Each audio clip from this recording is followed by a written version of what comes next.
जाएगा तो मैं किस मुख से राम को मुकुट पहनाऊंगा, कौन सा मुकुट मैं राम को दूंगा, कैसे मैं राम को राजा अभिषेक करूंगा। ऐसा मेरा पुत्र है, ऐसा राम तुम्हारे इतना दशरथ जी प्रेम करते, तुम्हारे बारे में सोच सोच कर रो रहे थे। राम जी ने सारी घटनाओं को जायजा लिया।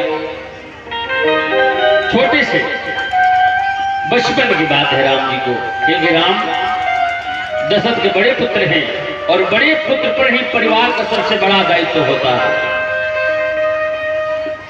राम ने अपने तीनों भाइयों से इस विषय में कुछ भी नहीं कहा। राम जी को जब मैया केकई ने ये बात बताया तो राम जी सीधे केकई के चरण पर गिर गए। बहुरी पर हो निज चरण सो मात अमित पतना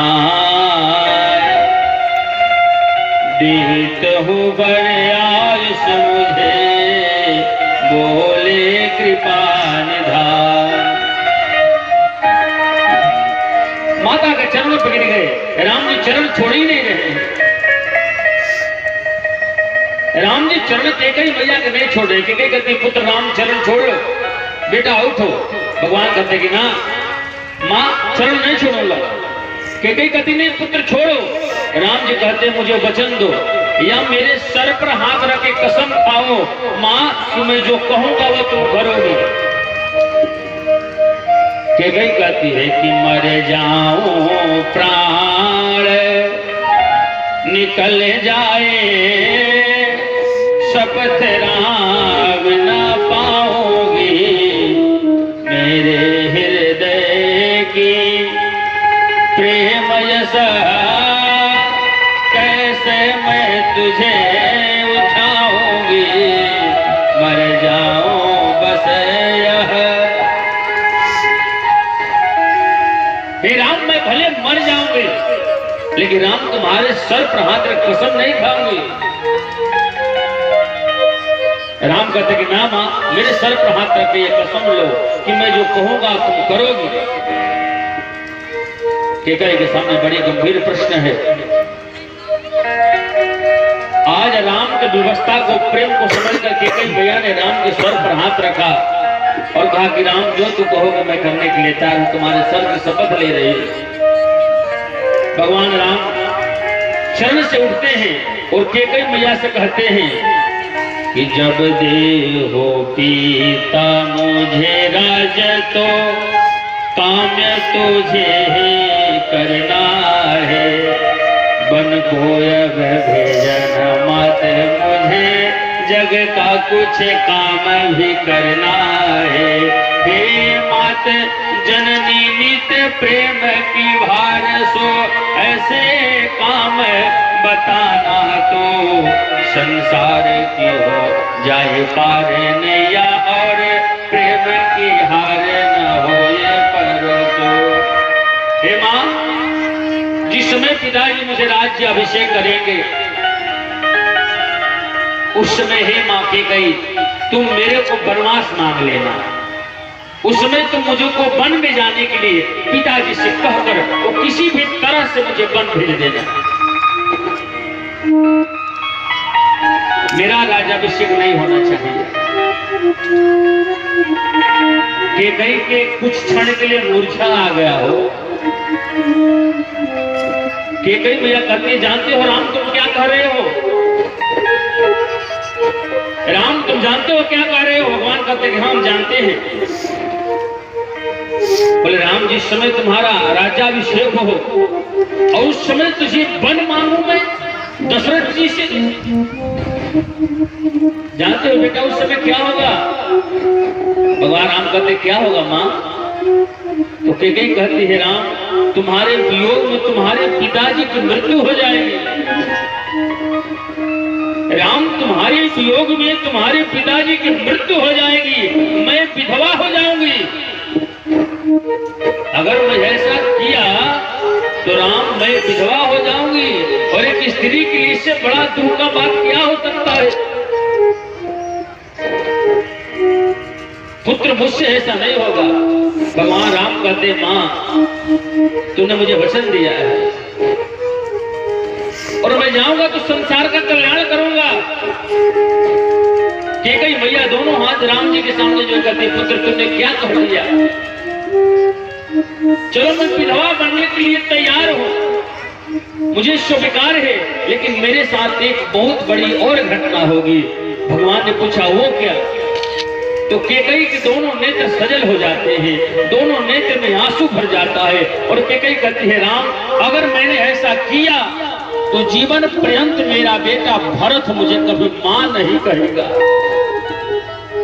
मेरा बेटा भरत मुझे कभी मां नहीं कहेगा, मुझसे कभी आंखें नहीं मिलाएगा, मेरे सामने कभी आएगा नहीं, मैं मातृ सुख से वंचित हो जाऊंगा। कैकेयी कहती है, लेकिन राम मैं तुम्हारे लिए ये भी बलिदान देने के लिए तैयार हूं, क्योंकि तुम ही मेरे पुत्र हो। और तीसरा, इससे भी बड़ा इतिहास में मुझे कितना अपमानित होना पड़ेगा, इसकी कल्पना भी तुम नहीं कर सकते हो। भगवान राम ने कहा, वो क्या होगा माँ? तो कैकेयी कहती है कि राम जिस समय तुम्हारा राज्याभिषेक हो उस समय मैं तुम्हारे लिए वन मांगो तो इतिहास में दुनिया में आज के बाद कोई भी व्यक्ति अपने बेटी का नाम कैकेयी नहीं रखेगा। लेकिन हे राम तुम्हारे लिए, इस कुल के लिए, इस वंश के लिए, इस कुल के प्रतिष्ठा के लिए मैं इतना बड़ा त्याग करने के लिए तैयार हूं। जिस समय तुम्हारा वनवास होगा राम, उस समय मुझे क्या बीतेगा जिसकी कल्पना मैं आज ही करके पागल हो रही हूं। राम जी के सामने ऐसे कहकर मैया कैकेयी गिरकर बेहोश हो जाती है, मूर्छित हो जाती है, नैन से गंगा यमुना के जैसा, समुद्र की जैसा लहरें उमड़ पड़ती है।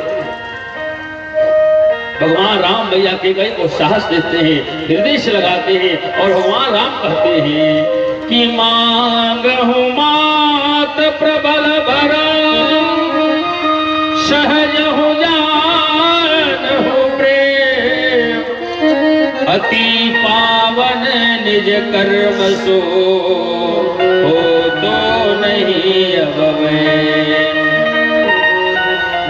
हे मैया तुम मेरा काम करोगी तो मैं तुमको, आप पूछ रही थी कि तुम कौन हो, तो आज जान लो कि मैं कौन हूं।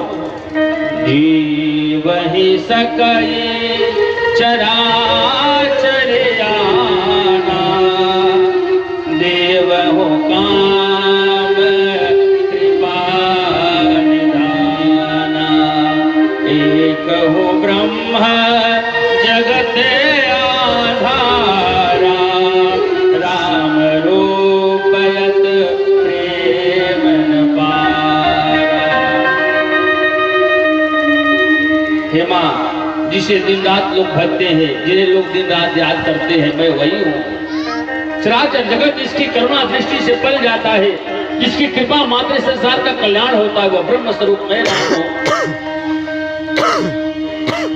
मैया को भगवान राम जो अपने स्वरूप के बारे में बताते हैं तो कैकेयी मैया राम जी के चरणों पर गिर जाती है, हाथ जोड़कर निवेदन करती है कि करना ना दूर हृदय से तुम, यह पीर राम सब जानते हो, अब मात के सुख भले छूट जाए, पर प्रेम भार सब जानते हो, करना ना दूर। हे राम भले मैं मातृ सुख से वंचित हो जाऊं, दुनिया की सारी कष्ट मुझे प्राप्त हो जाए, लेकिन राम तुम अपने हृदय से मुझे दूर मत करना। संसार का सारा दुख भले मुझे प्राप्त हो, लेकिन राम तुम मुझे अपने दृष्टि में कभी नीचा मत देखना, तुम अपने दृष्टि से मुझे कभी दूर नहीं करना, क्योंकि राम अगर तुम अपनी दृष्टि हटा दोगे तो कैकेयी उसी समय प्राण त्याग हो जाएगा, कैकेयी उसी समय समाप्त हो जाएगी। भरत मुझे कुछ भी कहे स्वीकार है, लेकिन राम तुम कभी मुझे कुछ मत कहे। इतना बड़ा त्याग कौन कर सकता है हो जितना कैकेयी ने त्याग किया है, और इसके बदौलत लोग कहते कैकेयी ने ऐसा किया है ना, सब भगवान की कृपा है, सब भगवान की करुणा है। जो ऐसे जैसे वो चाहते हैं वैसा उस व्यक्ति का बुद्धि हो जाता है। इसलिए भगवान राम जब भरत जी गए मिलने के लिए पंचवटी दंड कारण वन में, तो राम कौशल्या से बाद में, सुमित्रा से बाद में, लेकिन सबसे पहले राम ने केकई से मिला। सबसे पहले केकई से मिला। और केकई से जब राम मिलते हैं तो केकई का मुख कुछ कहना चाहता है, लेकिन राम के नैनों को देखकर, राम के हृदय की गति को देखकर केकई कुछ बोल नहीं पा रही है और नैन को झुका लेती है। नैन को झुका लेती है। हो केकई का जैसा बड़ा त्याग करने वाले इस दुनिया में कौन होगा, जिसने भगवान के लिए अपना सब कुछ निछावर कर दिया। इसलिए हम लोग के मन में भी एक भाव होना चाहिए, हे प्रभु तुम ही सब कुछ करने वाले हो। किस प्रकार का? कि पार करे